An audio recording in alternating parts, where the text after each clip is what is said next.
लेकिन सर लोग कहते हैं कि सोशल मीडिया पे कई वास्तु कंसल्टेंट हैं जो दिशाओं को लेकर कंफ्यूजन फैला रहे हैं। सबसे आसान काम है क्या ये? नहीं है सर, उन्हें मालूम नहीं ना सर। हम्म। उन्हें मालूम ही नहीं दिशाओं का।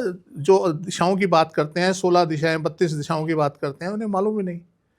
अब ये ब्रह्मांड फिक्स नहीं है।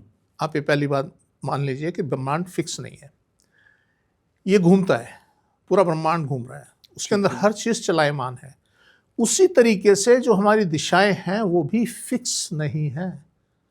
पूरे ब्रह्मांड की जो दिशाओं का देखा जाता है, जिससे ब्रह्मांड की दिशाओं को जाना जाता है, वो ध्रुव तारा है। तो ध्रुव तारा भी अपनी जगह पे स्थिर नहीं है, वो भी बबल करता है, हल्का हल्का ऐसे घूमता रहता है। अब जब वो बबल करता है, इसका मतलब कि हमारी जो नॉर्थ डायरेक्शन है वो भी बबल कर रही है, घूम रही है। कभी वो 11.5 डिग्री, कभी वो 22 डिग्री, कभी कुछ, वो घूमती रहती है, चलती रहती है। इसलिए अगर हम कहें कि हम इसकी 32, 64 या 365 डायरेक्शन कर दें, मान लीजिए एक सर्कल लिया, ठीक है, उसके आप 365 डायरेक्शन कर दो, तो क्या बड़ी माइन्यूट सी डायरेक्शन हो जाएंगी ना।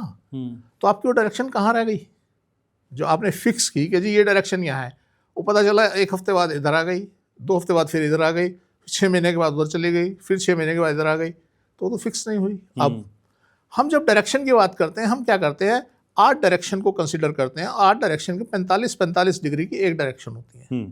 हमने जब 45 डिग्री की एक डायरेक्शन को फिक्स किया कि भैया ये नॉर्थ है, यहाँ से लेके यहाँ तक ये नॉर्थ है, अब हिलती रहे ना जितनी मर्जी सर, पृथ्वी हिल जाए, ध्रुव तारा हिल जाए, आप नॉर्थ में हैं। अगर आपको नॉर्थ में फिक्स किया, आप नॉर्थ में हैं। नॉर्थ के पार्ट में ही तो इधर उधर घूम रहे हैं ना। अगर हम ईस्ट की बात करें, ईस्ट के पार्ट में ही तो इधर उधर घूम रहे हैं, वो डायरेक्शन फिक्स हो गई। अब जब हम उसकी बारीकी से हम एक एक पॉइंट को ले लेंगे और फिक्स कर देंगे, तो सर वो तो रहेगी नहीं ना। कभी कोई असर दिखाएगी, कभी कोई असर दिखाएगी। तो इसलिए जो ये बारीक बारीक करके और भ्रम फैला दिया गया है ना, ये डायरेक्शन, इसका ये संबंध है, इसकी ये विशेषता है, सब बकवासबाजी लोगों को भ्रम में डाला जा रहा है।